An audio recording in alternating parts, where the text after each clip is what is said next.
vamos a hablar hoy de algunos de los trastornos hemodinámicos y de riego sanguíneo que vimos en la clase teórica del viernes.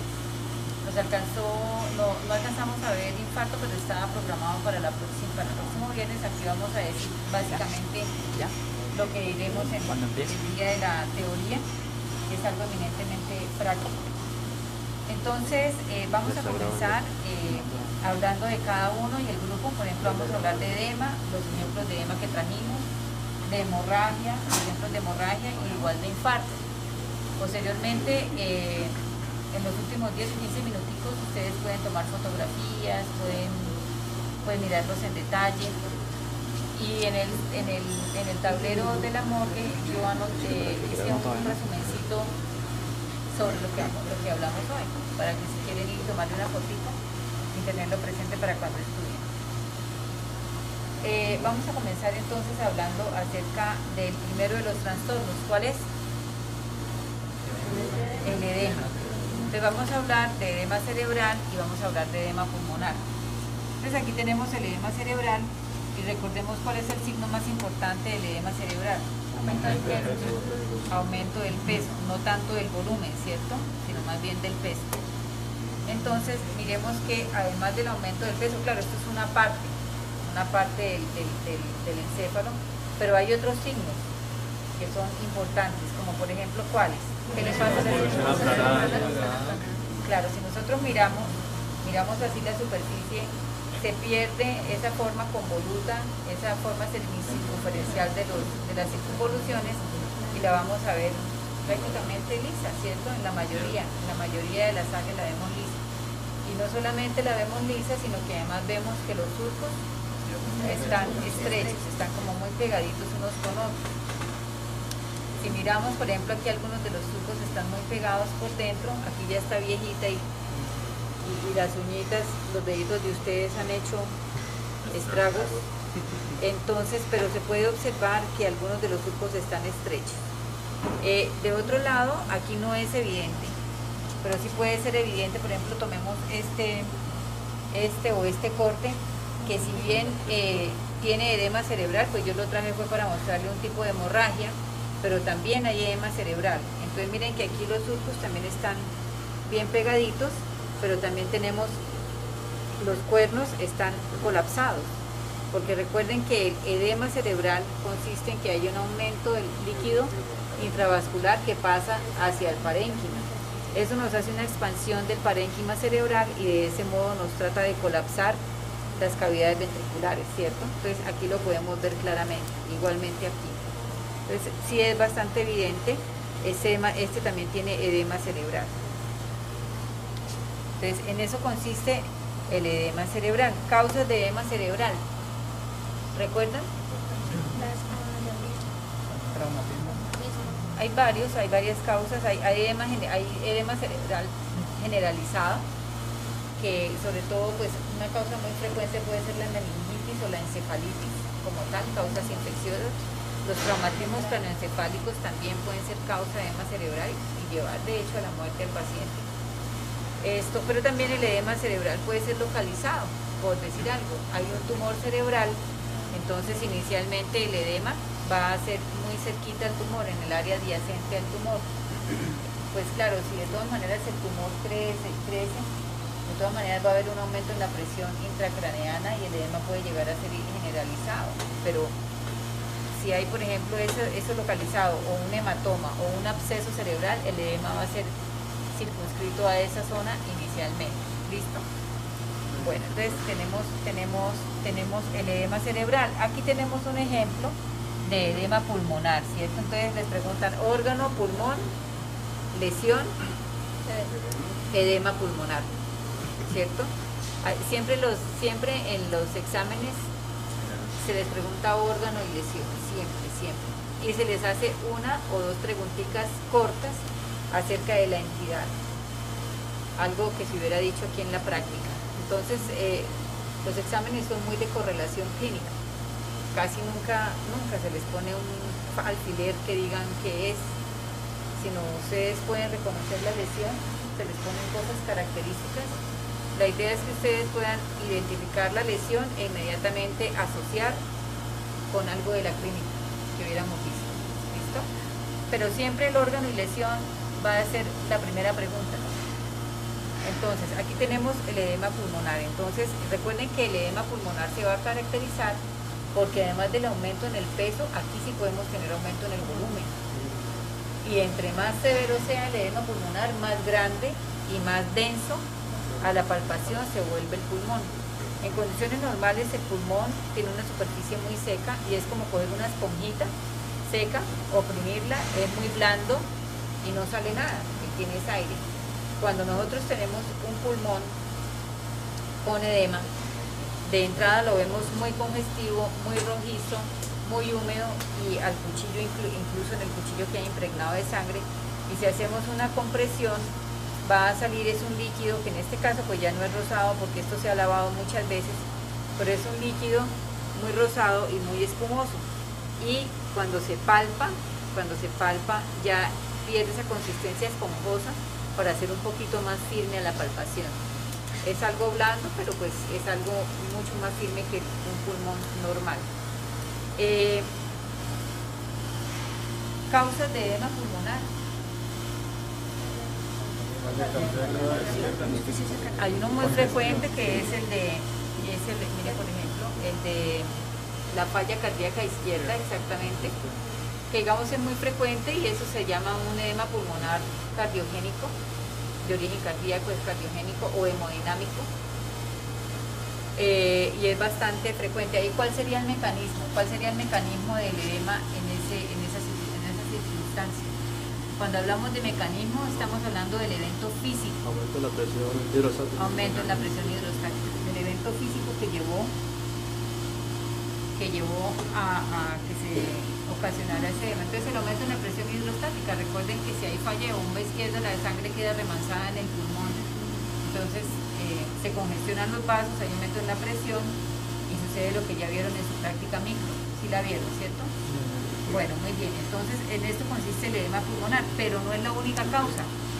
Hay edema pulmonar que no necesariamente es hemodinámico o cardiogénico, que ya sea por otras circunstancias, como por ejemplo, ¿cuáles? Filariasis, no, hay más frecuentes. Infecciosas, como por ejemplo la neumonía. Ahí también inicialmente el edema pulmonar es muy adyacente y muy en la lesión, pero la neumonía puede generalizarse o la reacción inflamatoria puede ser bien severa si es la bacteria si es muy virulenta, y en ese caso puede tener un edema pulmonar generalizado. Y es más, si la neumonía es un foco para hacerse un shock séptico, con mayor razón. Recuerden que hay una entidad también donde si hay un daño en la microcirculación de los capilares alveolares, si se daña la microcirculación, eso es gravísimo, porque quiere decir que va a haber un gran escape, no solo de líquidos, sino de proteínas, y eso va a dificultar aún más el intercambio gaseoso. Entonces, en ese caso ya se va a llamar síndrome de dificultad respiratoria del adulto o pulmón de choque. Entonces, ¿en qué casos lo vemos? En SDRA, en casos de choque séptico o en casos de traumatismo, por ejemplo en accidentes automovilísticos y en accidentes muy graves, el paciente puede sufrir pulmón de choque. Y también en otras entidades, como por ejemplo, recuerda que les hablé de la embolia grasa, en donde hay un daño mecánico porque van los glóbulos de grasa y van a hacer oclusión, pero también las lipasas van a degradar esa grasa, esos glóbulos de grasa, y ahí dañan la microcirculación adyacente. Entonces ahí también hay daño en la microcirculación y pueden tener SDRA. Y hay otra cantidad de causas también.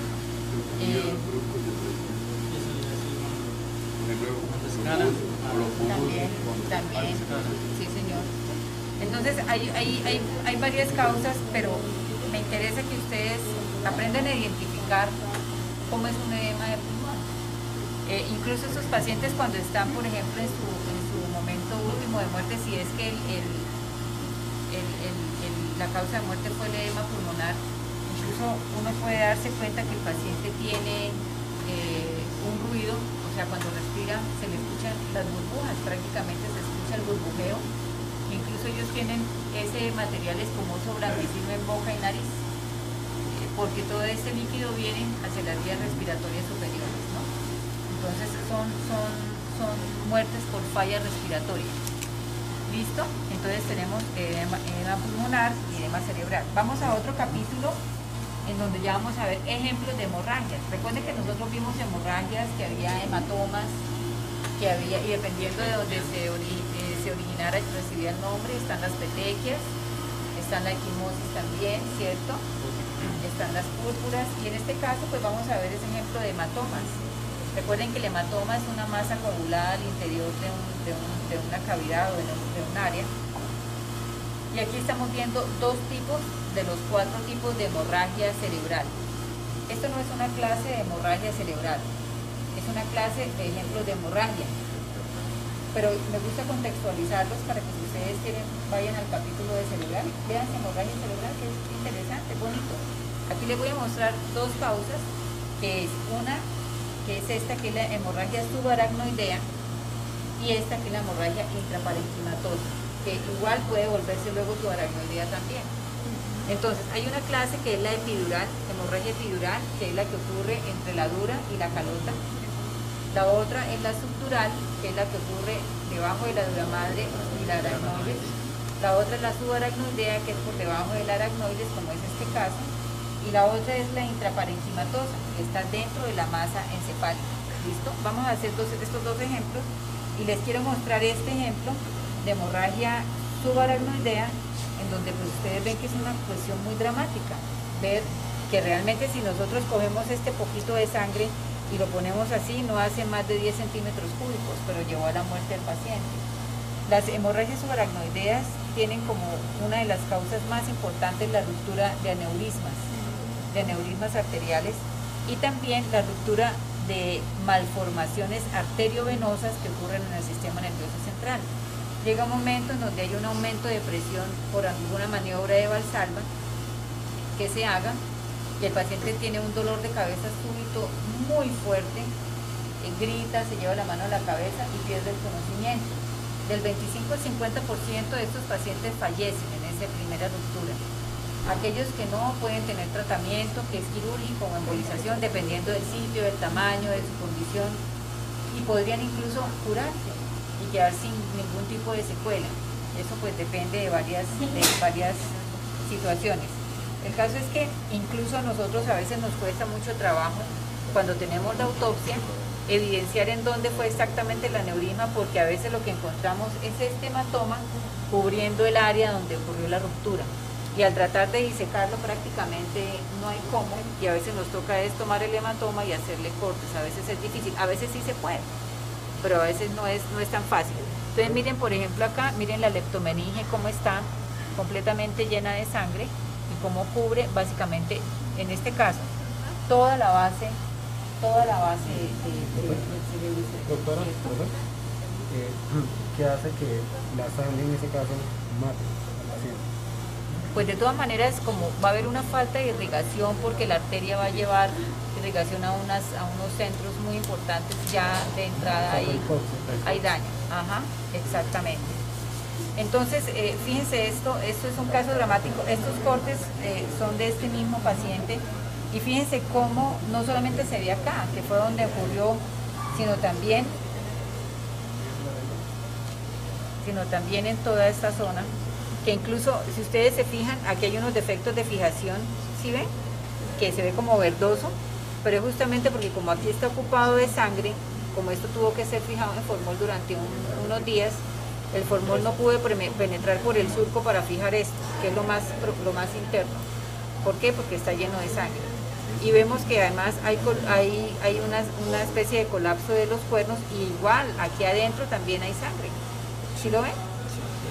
O sea, la hemorragia realmente fue muy grande, porque prácticamente nos cubre la superficie y también el sistema ventricular lo puede comprometer. Entonces tenemos hemorragia subaracnoidea en este caso.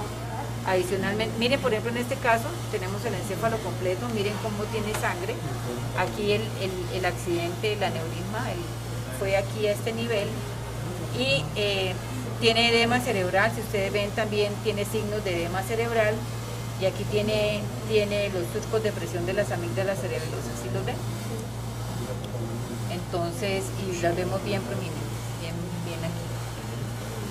Entonces, esto tiene hemorragia subaracnoidea, ¿cierto? Tiene edema cerebral, y así quiere mencionar los surcos de presión de las amigas. Bueno, ahora entremos a este es muy sencilla de observar porque es que se ve que hay dentro de la masa cerebral, tenemos hemorragia, tenemos hematomas, que en el caso, por ejemplo, de este, se hizo también subaracnoidea, ¿cierto? Si miramos así, miren que también alcanza a comprometer área externa. Y prácticamente esa sangre puede disecar la leptomenía. Entonces miren aquí cómo podemos observar este coágulo. Si lo observan, ¡ay Dios! Por eso les digo que, uy, ojo ahí. Entonces miren él, ocupa un volumen muy importante. Exacto. Eso se llama hemorragia intraparenquimatosa. Claro, obviamente es un hematoma porque recuerden que la definición de hematoma es una masa coagulada, ¿cierto? Una masa coagulada que ocupa un volumen. Entonces ahí tenemos hematoma. Y miren, por ejemplo, esta pequeña que ocurre en ganglios basales que llevó a la muerte del paciente. Entonces fíjense que no tiene que ser la hemorragia, sino si está ubicada en sitios claves, lleva a la muerte. Listo. Esto que ustedes ven acá que me han preguntado que si son petequias, no corresponden a petequias, sino es congestión. Son vasitos, son capilares que están congestivos, están un poquito dilatados y uno les puede ver algo puntiforme, pero no son petequias como tal. Igualmente acá. ¿Listo? Y aquí, por ejemplo, también podemos ver aquí en esta área del cerebelo, también hay hemorragia subaracnoidea. Causas de hemorragia intraparenquimatosa, de las causas más importantes está una intraparenquimatosa, sobre todo la hipertensión arterial. La hipertensión arterial, también está la microangiopatía amiloidea, el trauma craneoencefálico también, los traumatismos craneales también pueden dar hemorragia, las vasculitis, enfermedades con daños en vasos sanguíneos también, enfermedades autoinmunes, en fin. Bueno. Profe, ¿cuáles son los signos clínicos de una persona que va a presentar un aneurisma, aparte de dolor de cabeza? Pues generalmente el aneurisma desafortunadamente avisa cuando ya se revienta, ¿no? Pero si él algunos pueden hacer un sangrado leve, en donde el dolor de cabeza es lo primero que le da, y de pronto algún signo de focalización dependiendo de donde esté sucediendo, dependiendo de donde esté el aneurisma. Pero el dolor de cabeza es invariable, eso es una cosa... Es un dolor agudo, muy fuerte. Muy agudo y muy fuerte, sí, señor. Listo, jóvenes, entonces ya pasamos hemorragia, ahora pasemos a infarto. Aquí en esta zona vamos a ver dos tipos de infarto, pero primero que todo cuéntenme, ¿qué entienden ustedes por infarto? ¿Qué es un infarto? Tejido necrótico. ¿Qué más se les ocurre? ¿Qué dices? Que la primera causa se da por isquemia. Bueno, pero eso es causa. Cuando uno le dice a alguien infarto, ¿qué se imagina? Una parte del tejido, exactamente. Infarto es un área de necrosis isquémica. No contesten, es una oclusión. No, la oclusión es la oclusión que nos lleva a un infarto, pero el infarto es una zona de necrosis isquémica. Y eso es lo que vamos a ver acá. Vamos a ver infarto. El infarto es una entidad sumamente importante porque todos desde pequeños hemos escuchado la palabra infarto, que fulanito le dio un infarto y se murió, que le dio un infarto, lo operaron. Y uno cree que el infarto cuando es pequeño es solamente en el corazón y resulta que hay órganos en donde puede haber infartos. Lo que pasa es que el corazón es muy frecuente y justamente por la importancia y la mortalidad que tiene, pues él es el más conocido. Causas de infarto, ¿cuáles son? Los trombos. Los trombos que pueden ser formados en las arterias y ahí mismo la ocluyen, ¿cierto? O puede ser émbolo, que se originen en una arteria de gran calibre y viajen y ocluyen otra en sitio distante. O también el tromboémbolo que se origina en un lecho venoso y que va a viajar hasta el pulmón, ¿cierto? Esa es la causa más frecuente de los infartos, los trombos o los tromboémbolos. pero hay otras causas, como por ejemplo, menos frecuente un vasoespasmo. Un vasoespasmo coronario puede generar un infarto, y cuando a ese paciente le hacen un cateterismo para evidenciar el sitio y la rama arterial que se ocurrió no encuentran obstrucción, entonces hacen correlación clínica y dicen eso fue un vasoespasmo. Pues afortunadamente, digo yo, pues no es tan frecuente, pero bueno. Y de otro lado hay otras causas, como por ejemplo compresión extrínseca de vasos sanguíneos. Por un tumor, una neoplasia puede hacer una compresión extrínseca. Entonces el infarto, dependiendo de su aspecto, dependiendo de su color, se llama infarto rojo hemorrágico o vinoso, como si fuera vino, o el otro es pálido, anémico o blanco, ¿cierto? Bueno, entonces aquí tenemos ejemplos de infarto blanco, como este. Entonces aquí, ¿qué órgano es este? Que por la tajadita no lo conocen bien y lo despista en la tonalidad. Esto es vaso, este es vaso y este también. Lo que ocurre es que este sí se parece más al vaso. Parece que aquí la tajadita está delgadita, y esto que está aquí en el centro es parénquima, pero mal fijado, porque tal vez se extrajo de la autopsia, se dejó sumergido y el formol penetra máximo 1 centímetro.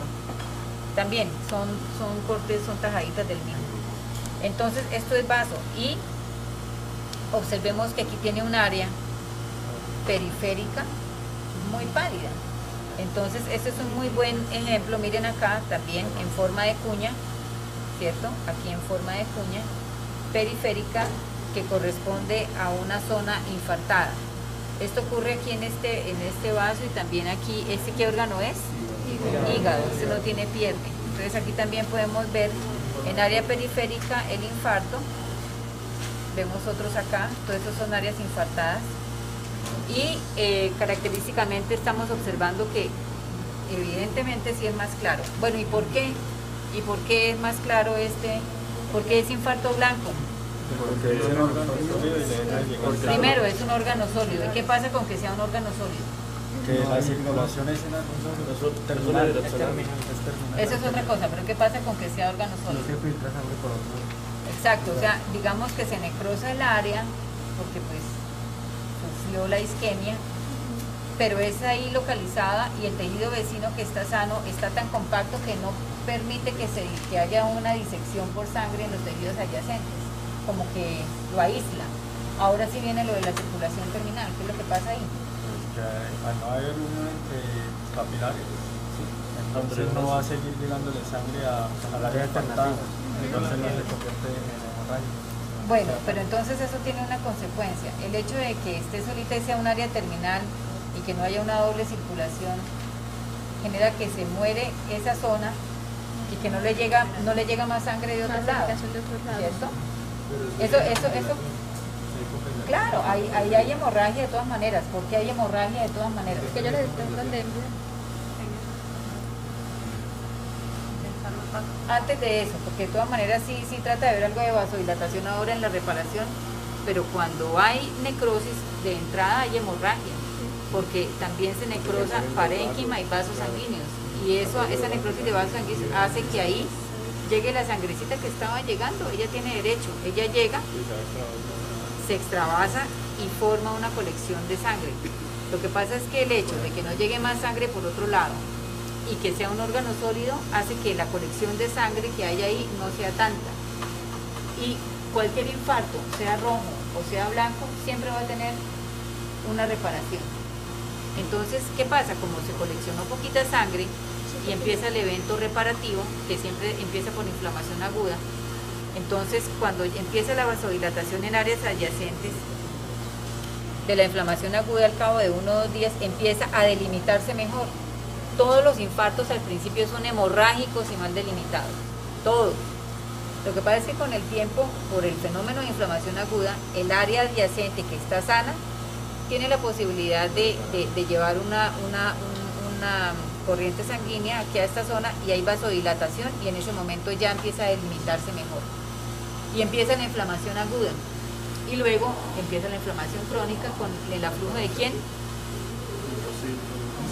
monocitos, macrófagos, y los macrófagos empiezan a fagocitar los detritus y la hemosiderina del área hemorrágica de los eritrocitos que están ahí. Y al cabo de la semana se barre completamente y puede quedar eso, que es que no tenía tanta sangre. En cambio, si ustedes miran acá, miren lo que le pasa al pobre pulmón. Entonces resulta que el pulmón sí tiene un aspecto negro. Entonces, en este caso, en pulmón, tenemos un infarto de tipo rojo, venoso o hemorrágico. ¿Por qué? Porque él alberga gran cantidad de sangre. ¿Y por qué? Porque es un órgano compuesto. Y aparte de eso le llega... Le llega porque tiene doble circulación. ¿Cuál es la doble circulación? ¿Quién irriga? La bronquial, ¿qué rama de quién? ¿De la aorta? De la arteria pulmonar. Y también por la pulmonar. Bueno, entonces lo que queremos decir acá es que además que está el área necrótica y que hubo extravasación, ahí está llegando área por otra vía, entonces se nos encharca esa zona necrótica y el pobre pulmón es bien esponjoso, entonces él es capaz de albergar gran cantidad de sangre. Entonces en estos pacientes, este paciente por ejemplo tuvo un infarto muy grande, mírenlo, prácticamente todo este lóbulo está infartado, de pronto aquí un poquito menos, pero acá está bien firme, aquí también, aquí un poquito menos, pero miren esto. Entonces esto lo llevó a la muerte a este paciente. Pero de pronto, este paciente que tenemos acá, anteriormente, antes de fallecer, tuvo otros infartos, pero pudieron cicatrizar, digámoslo así. Porque mire que tenemos unas áreas un poquito amarillitas, pero de alguna manera alcanzó como a barrerse esa cantidad de sangre que estaba acumulada. Sin embargo, mire que hay unos nuevos y que parece que estos ayudaron a llevarlo a la muerte, porque si estamos observando, los encontramos aquí tal cual nos dicen los libros, en forma de pirámide, ¿cierto? Como en forma de cuña, con la base hacia la pleura, ¿cierto? Y con el vértice hacia adentro, que es apuntando al vaso que está ocluido. Entonces miren que los encontramos así. Hay otra característica que en este caso no la vemos muy bien, que es el hecho de que sobre la pleura haya un exudadito, haya una membrana, que es por el aumento en el flujo sanguíneo en la periferia, alcanza a haber aumento en la presión hidrostática y alcanza a pasar algo de fluido a través de la pleura. De pronto no lo vemos allá, pero de pronto acá, porque pasan los dos, en el hemorrágico y en el pálido. Entonces podemos encontrar algo de fibrina, si lo ven como pálida la cápsula, como opaca, sí, es porque hay fibrinita, hay material fibrinoide sobre las áreas infartadas. Entonces eso es algo que lo podemos ver en mayor o menor grado en algunos de los infartos.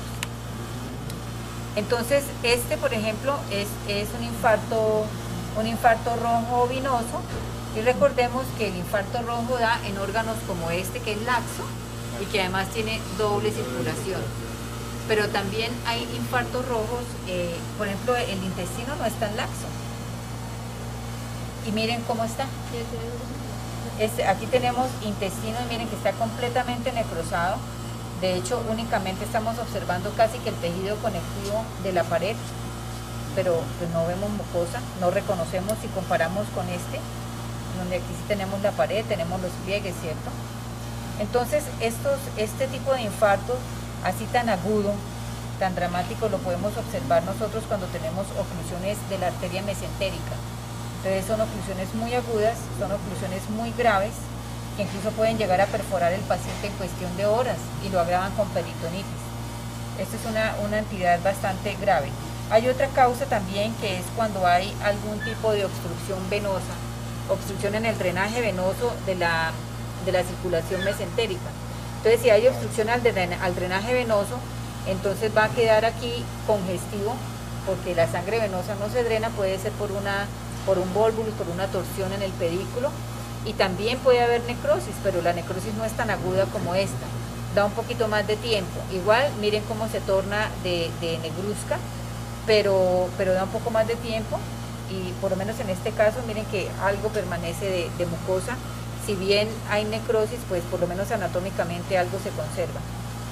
Miren si comparamos aquí el área que está viable, eso es un espécimen quirúrgico extraído de cirugía. Aquí los cirujanos hacen ligadura de las arterias. Fuera de autopsia no tendría esas ligaduras, ténganlo por seguro.